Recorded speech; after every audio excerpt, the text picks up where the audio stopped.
Hello and welcome to another edition of Mailbag.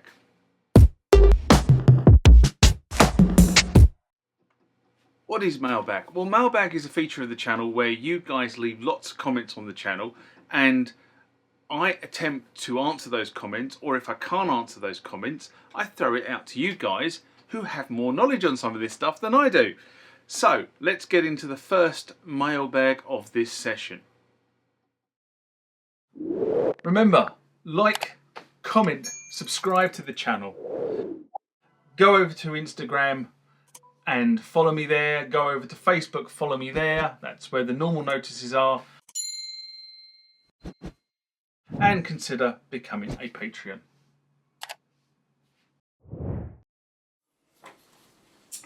Next comment or question comes from John Hilsey. And this was in response to a video I did called Recurring Roland MX-1 Questions. A video I did in November 2021. I got so many questions about the MX-1 that I just put them all together and then just did one video and said, right, here are all the questions you keep asking and here are all the answers I think you want to know. Anyway, John Hilsey writes, great vids by the way. Hope you can help me. I was thinking of getting a MX-1 to use its SPDIF output to my UA Apollo 8 SPDIF inputs as a standalone external mixer. Now, do you think this would work? The routing would be 1 to 2 to my VX550 5050, inputs 3 and 4 to my Nordrum 3, and inputs 5 and 6 to my SCO2, USB 1 to the TR8S, and USB 3 to a DO5 for bus power. Also the aux for a Korg quad pad. Appreciate the work you do here on YouTube. So, I have to say I've never considered this configuration, and as we all know, things like the MX-1 can be configured in so many different ways depending on how you want to use it, because it's completely misunderstood as what it was there for. And so I haven't tried it. What I would say is I've only really used the digital channel as an input. The gotcha with the digital channel is ensure the equipment at the two ends of the cable are transmitting and receiving at the same sample rate. That can really screw you up if one's doing it at 44.4, 44.1 and 44.4 and 48.1, because it won't. Neither end of the cable will understand each other. So that's the first thing. I think it also can transmit at 96 kilohertz, but I'm not 100% sure. Just thinking back on that. So in theory, it should work, what you're proposing, but I can't be definite because I can't try it out because I don't have that equipment. On the other instrument configurations, the Roland SEO2 should be supported on the other USB ports, and therefore I would connect this using one of those ports rather than going in through input 5 and 6.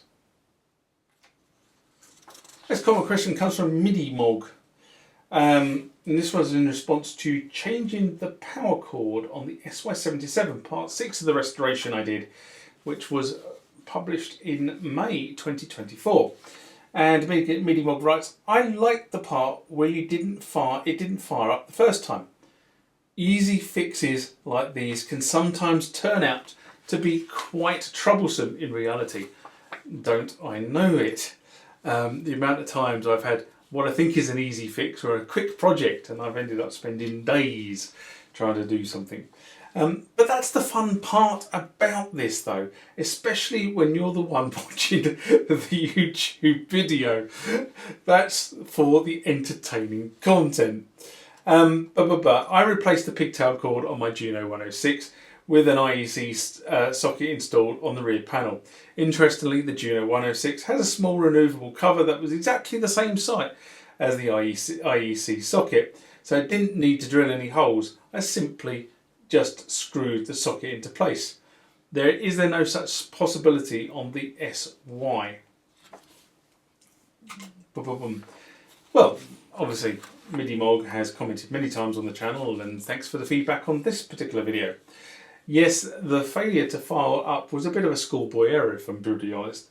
But, you know, in this instance, as you rightly say, it was easy enough fixed.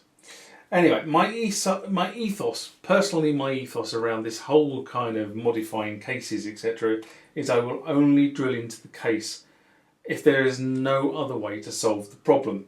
And I don't want to devalue the synth visually. That's kind of my personal preference here.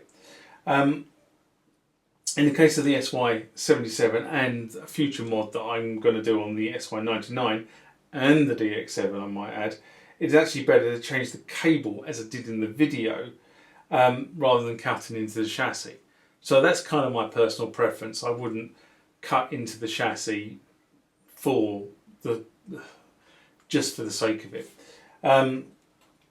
It's really interesting how some of these synthesizers come with a tail and a cord, and some of these synthesizers come with an IEC jack. I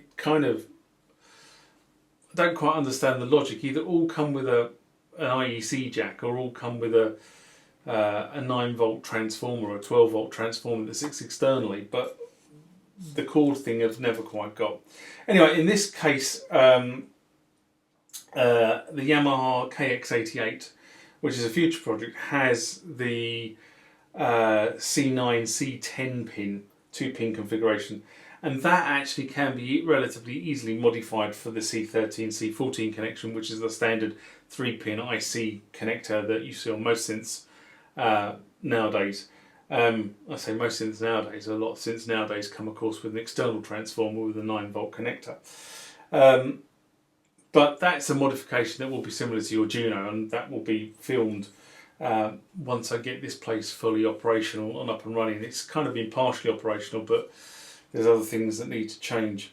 So that's just a bit of an insight onto the reason why I don't cut into synthesizers generally, unless there's a last resort. And I use that. One of the things I will say about that is the pot on the Korg T1. There was nowhere to push that through the case without drilling a hole. So I drilled a hole in the end after much soul searching.